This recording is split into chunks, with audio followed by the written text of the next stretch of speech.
Welcome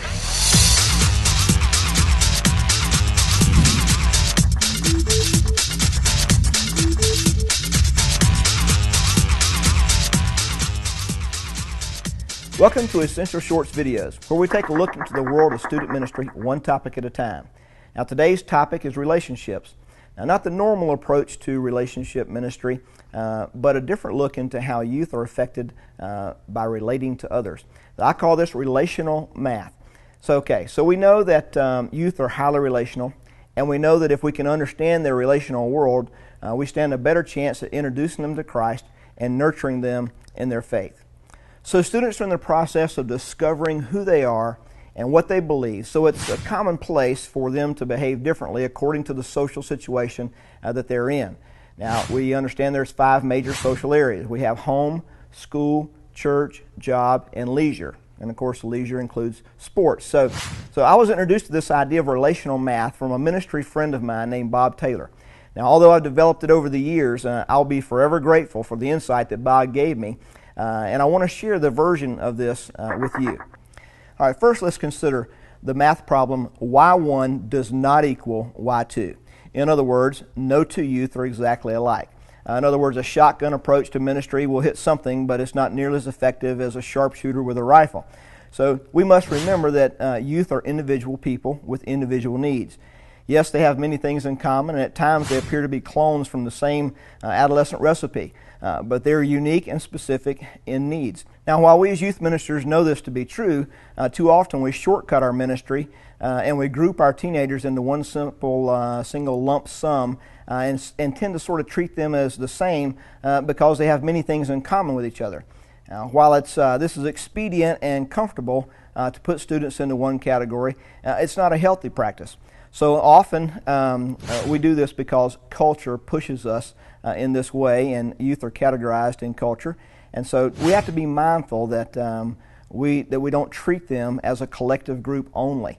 If we approach students as a collective group too often, then we begin teaching them and relating to them as if they're all the same. Now, this is especially important to remember for the small group leader.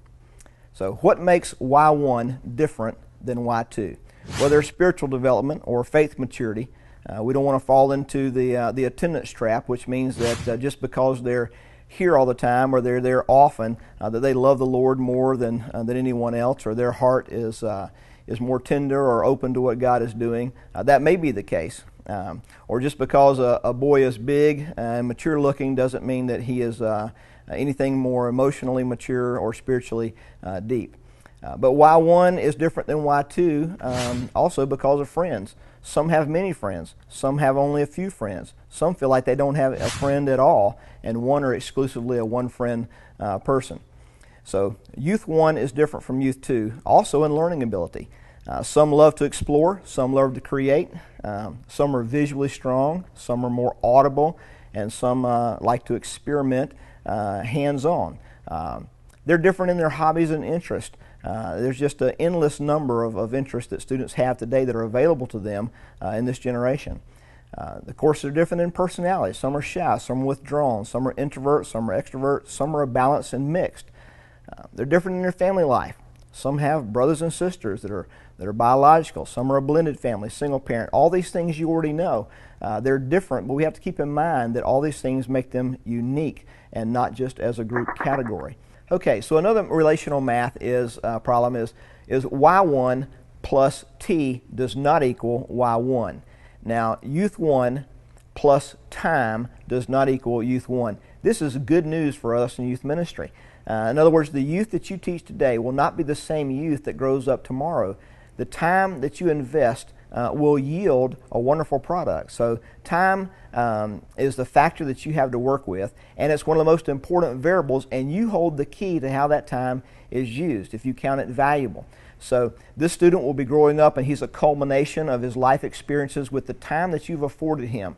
Even though that is passing and he is maturing, he will take from you on the journey based on the time that you've invested in him as a youth leader or as a small group leader. So they're packing for this life journey, and God has given them to you and entrusted them to you to help them pack and prepare accordingly with the truth that you speak into their life. So your goal is to help them leave all the negative, detracting baggage, the scarring baggage behind, and to pack the good memories, the good experiences where Christ has intersected their life and they've learned from even rough times. So the good thing is that God never wastes a pain. He never wastes a hurt. And so you want them to take this U-Haul of life and shaping these experiences that have been woven in and out of God's Word and use it to guide them in the stability, maturing, godly followers of Christ. So the student that you invest in today will not be the same student of tomorrow.